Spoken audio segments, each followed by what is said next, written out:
नमस्कार दोस्तों, success study Baloda YouTube channel में आपका स्वागत है। आज की वीडियो में हम कक्षा 7 विषय हिंदी की प्रतिभा पर्व तैयारी के लिए लर्निंग आउटकम्स आधारित अभ्यास प्रश्नों को करेंगे।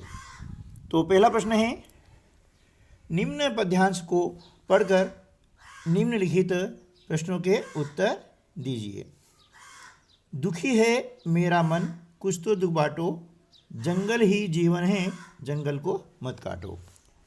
हमने इस पद्यांश पढ़ा और इस पद्यांश पर आधारित नीचे जो प्रश्न दिए गए हैं उनको देखते हैं। पहला प्रश्न है, उपर्युक्त पंक्तियों में किस वर्ण की आवृत्ति हुई है।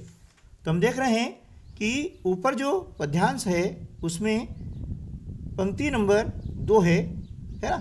इसमें ज वर्ण आप देख रहे हैं एक से अधिक बार आ रहा है ना। जब एक से अधिक बार आता है तो उसे हम बोलते हैं आवृत्ति। तो यहाँ पर उत्तर क्या हो जाएगा कि किस वर्ण की आवृत्ति हो रही है, तो यहाँ उत्तर आ जाएगा ज वर्ण की आवृत्ति हो रही है ना। किसकी आवृत्ति हो रही है? ज वर्ण की, ठीक है ना। अगला प्रश्न है, किसे काटने की मनाही की गई है ना। तो यहाँ लिखा है जंगल को मत काटो, यानी जंगल को काटने की मनाही की गई है। तो हम क्या करेंगे, यहाँ पर लिख देंगे जंगल, है ना। जंगल को काटने की मनाही की गई है, ठीक है ना। उसके बाद में अगला जो है, खालिस्तान दिया हुआ है, ही जीवन है ना। जिसको हम पढ़ रहे हैं तो यहाँ पर आ रहा है जंगल ही जीवन है। तो हम यहाँ लिख देंगे जंगल, क्या लिख देंगे, जंगल ही जीवन है, ठीक है ना। वर्ण की आवृत्ति होने पर कौन सा अलंकार होता है। तो वर्ण की आवृत्ति होने पर अनुप्रास अलंकार होता है। कौन सा अलंकार होता है? अनुप्रास अलंकार। हमें लिख देंगे अनुप्रास अलंकार, ठीक है ना। उक्त पद्यांश की किस पंक्ति में अनुप्रास अलंकार का प्रयोग हुआ है। तो हम देख रहे हैं कि द्वितीय पंक्ति में, है ना, द्वितीय पंक्ति में अनुप्रास अलंकार का प्रयोग हुआ है। यहाँ उत्तर आ जाएगा द्वितीय पंक्ति, ठीक है ना। प्रश्न क्रमांक 2 है, निम्न गद्यांश को पढ़कर प्रश्नों के उत्तर दीजिए, है ना। तो इस गद्यांश को आप पढ़ लेंगे और पढ़ करके नीचे के उत्तर जो प्रश्न हैं उनके हम उत्तर देते हैं। सफल लोग कौन होते हैं, यानी सफल वही होते हैं जो सोच समझकर कार्य करते हैं, है ना। क्या करते हैं? जो सोच समझकर कार्य करते हैं। आपको यहाँ पर ऐसे लिखना है ना, समझकर कार्य करते हैं, ठीक है, कार्य करते हैं, ठीक है ना। ख, वे सेवा को ही ईश्वर मानते थे, वे किसके लिए प्रयुक्त हुआ है ना। तो वे सेवा को ही ईश्वर मानते थे, यह गांधी जी के लिए प्रयुक्त हुआ है। किसके लिए हुआ है? गांधी जी के लिए। तो यहाँ वे क्या हो गया? सर्वनाम कहलाता है ना। ये गांधी जी के लिए प्रयुक्त हुआ है, आप लिख लेंगे, है ना। अगला प्रश्न है, गांधी जी की सफलता का मंत्र क्या है ना। गांधी जी की सफलता का मंत्र क्या है कि वे सोच समझकर कार्य करते थे, यानी सोच समझकर कार्य करना ही सफलता का मूल मंत्र है ना। सोच समझकर, है ना, कार्य करते थे, ठीक है ना। तो उनका सफलता का मंत्र क्या हो जाएगा? सोच समझकर कार्य करना, ठीक है ना। चलिए, गांधी जी सेवा को क्या मानते थे। हम देखा है कि वे सेवा को ईश्वर मानते थे। तो यहाँ आ जाएगा उत्तर में कि वे सेवा को ईश्वर मानते थे, ठीक है ना। वे क्या मानते थे? सेवा को ईश्वर मानते थे, ठीक है ना। ये ईश्वर आप लिख देंगे यहाँ पर। अगला प्रश्न है, निम्नलिखित शब्दों की वर्तनी शुद्ध कीजिए, है ना। यहाँ लिखा है वृक्षों, तो इसको इस प्रकार से लिखा जाएगा वृक्षों। ये इसकी शुद्ध वर्तनी हो जाएगी, इसमें र नहीं आएगा।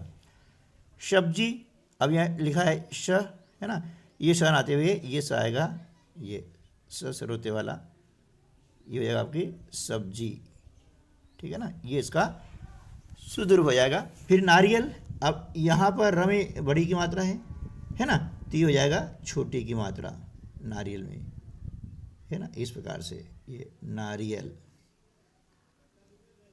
ठीक है ना। अमृत, तो ये हो जाएगा अमृत, म में ऋषि की मात्रा आती है, इस प्रकार से ये होगा अमृत, ये इसका शुद्ध रूप हो जाएगा, ठीक है ना। फिर निर्मल, निर्मल को इस प्रकार से लिखेंगे, नी और म के ऊपर आता है रेफ और ल, ये हो गया आपका निर्मल, ठीक है ना। उसके बाद में पृथ्वी, अब पृथ्वी में ये लिखा है ये अशुद्ध है, इसका सही रूप हो जाएगा, ऋषि मात्रा आती है, आधा थ और वी, ये हो गया आपका पृथ्वी। फिर नर्मदा, म के ऊपर आएगा रेफ, इस प्रकार से लिखेंगे नर्मदा, है ना। और प्रकाश में श आएगा शकर वाला, ये श, ये ना, ये हो गया आपका प्रकाश, ठीक है ना। अगला प्रश्न है, निम्न के दो दो पर्यायवाची शब्द लिखिए, है ना। पक्षी, पक्षी क्या हो जाएगा, खग, है ना, और क्या होता है, विहंग, ठीक है ना, विहंग, ये इसके दो हो गए पर्यायवाची। मोर का मयूर, है ना, और सारंग, क्या हो जाएगा, मोर और मोर का मयूर और सारंग। भोर का सुबह, है ना,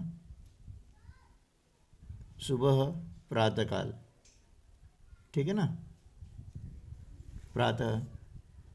दिन का हो जाएगा, दिन का हो जाता है वार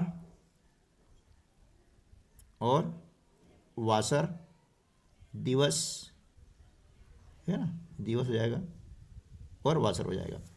सूर्य का हो जाएगा रवि, ठीक है ना, भानु, भास्कर, दिनकर, दिवाकर, है ना। चंद्रमा हो जाएगा शशि,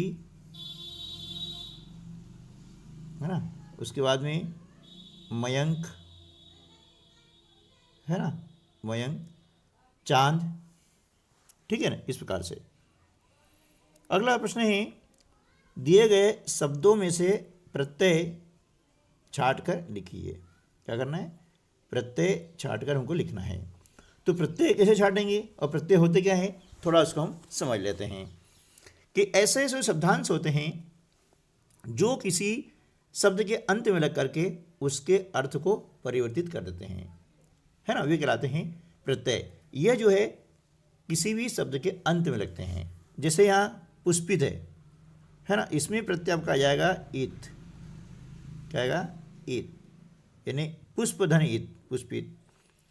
प्रभुत्व, इसमें आपका प्रत्यय आ जाएगा त्व, क्या आ जाएगा, त्व, है ना, याद त और व, ये है आपका त्व, ठीक है ना। सजावट, इसमें ही हो जाएगा आवट, प्रत्यय क्या आ जाएगा, आवट, है ना। मुस्कुराहट में आहट, ठीक है ना। फेरी वाला, अब फेरी वाला में जो प्रत्यय होगा वो क्या हो जाएगा, वाला, है ना, जैसे दूध वाला, है ना। दयालु में जो प्रत्यय है वो हो जाएगा लू। दर्शनीय में हो जाएगा अनीय, है ना, क्या हो जाएगा, अनीय। और बलवान में प्रत्यय हो जाएगा वान। ये आपको लिखना है ना। कभी कभी परीक्षा में क्या होता है कि आपको प्रत्यय दिया जाता है और शब्द बनाना होता है, और कभी कभी शब्द दिया जाता है और प्रत्यय आपको मन से जोड़ करके आपको जो है नया शब्द बनाना होता है। तो इस प्रकार से ध्यान देख लें, है ना। तो पुष्पित में क्या हो जाएगा, इत। प्रभुत्व में त्व, सजावट में आवट, मुस्कुराहट में आहट, फेरी वाला में वाला, दयालु में लू, दर्शनी में अनीय, है ना, ईय। दर्शनी क्या हो जाएगा, ई हो जाएगा, सॉरी, है ना, इसमें होता है ई।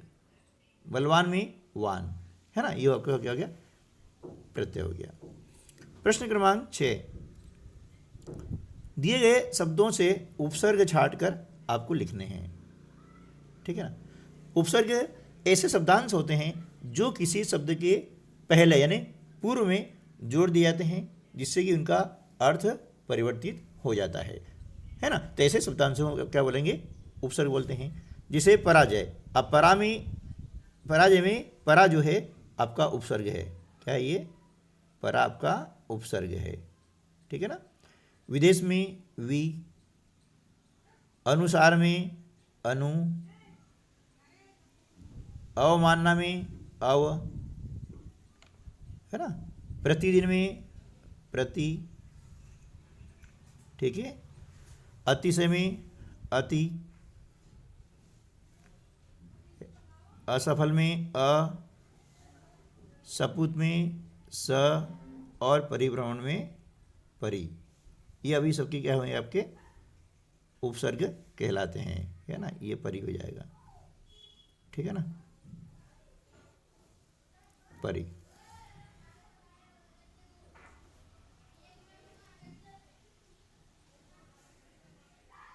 परि, ठीक है ना। चलिए, अब निम्न आलेख को पढ़कर संज्ञा, सर्वनाम व विशेषण शब्दों को छांट कर लिखना है ना। इसको पढ़ेंगे और पढ़ करके इसके अंदर शब्द जो संज्ञा आ रहे हैं उनको लिखेंगे संज्ञा के नीचे, जो सर्वनाम है वो लिखेंगे सर्वनाम के नीचे, और जो विशेषण है वो लिखेंगे विशेषण के नीचे। तो देखिए, संज्ञा क्या होता है, किसी व्यक्ति, वस्तु या स्थान के नाम को हम संज्ञा कहते हैं, और संज्ञा के स्थान पर जो शब्द आते हैं उन्हें हम कहते हैं सर्वनाम, है ना। और संज्ञा और सर्वनाम की जो शब्द विशेषता बतलाता है या उनके बारे में कुछ और कहता है वह कहलाएगा विशेषण। ठीक है ना। और जिस शब्द की विशेषता बतलाई जाती है वह शब्द कहलाएगा विशेष्य। ठीक है ना। अब इस प्रकार हम देखेंगे कि राम के पास एक काली गाय है, राम क्या हो गया, संज्ञा, हमने ये लिखा राम के पास एक काली गाय है। गाय कैसी है, काली है, यानी गाय की विशेषता काली शब्द बता रहा है, इसलिए काली क्या जाएगा, आपका विशेषण हो जाएगा, है ना। गाय, गाय आपकी हो गई संज्ञा। ठीक है ना। वह रोजाना, वह कौन, राम, तो राम के स्थान पर वह का प्रयोग हुआ है, इसलिए वह क्या हो जाएगा, सर्वनाम। हरी घास खाती है, घास कैसी है, हरी है, तो घास क्या हो गया, संज्ञा हो गई, और हरी शब्द क्या हो जाएगा, विशेषण, है ना। ठीक है ना। अब काली कौन थी, गाय थी, तो गाय की शब्द क्या हो जाएगा, विशेष्य। हरी घास, तो घास क्या हो गया, विशेष्य। ठीक है ना। और सफ़ेद दूध देती है, सफ़ेद दूध, दूध की विशेषता क्या हो गई है, सफ़ेद हो गया है, तो सफ़ेद आपका हो जाएगा विशेषण, है ना। और दूध क्या हो गया, संज्ञा, और ये हो जाएगा विशेष्य। इस प्रकार से राम व मोहन दोनों दोस्त हैं। अब राम तो आ गया संज्ञा, मोहन भी क्या है, संज्ञा है, हमें लिख देंगे मोहन, है ना, ये होगा संज्ञा हो गया है। दोनों दोस्त हैं, वे उज्जैन में, उज्जैन क्या है, स्थान का नाम है, तो ये भी संज्ञा हो जाएगा, आपका क्या हो जाएगा, संज्ञा, है ना। उज्जैन ये क्या हो गया, संज्ञा हो जाएगा, है ना, उज्जैन। एक दूध डेयरी भी संचालित करते हैं, दोनों दोस्त ईमानदारी से कार्य करते हैं। अब ईमानदारी गुण है, तो गुण भी आपके होता है विशेषण, यानी ये जो है दोनों की विशेषता बतला रहा है, इसलिए ईमानदार या ईमानदारी शब्द होता है वह होगा विशेषण, है ना। उनका एक दोस्त डॉक्टर है, तो डॉक्टर क्या हो गया, आपका संज्ञा हो गया है ना, डॉक्टर क्या हो गया है, संज्ञा हो गया है। जो इंदौर में रहता है, इंदौर स्थान का नाम है, इसलिए भी संज्ञा हो गया है। तो इस प्रकार से आपको जो है संज्ञा, सर्वनाम, विशेषण और विशेष्य समझ में आ गया होगा। ठीक है ना। चलिए, अब आगे हैं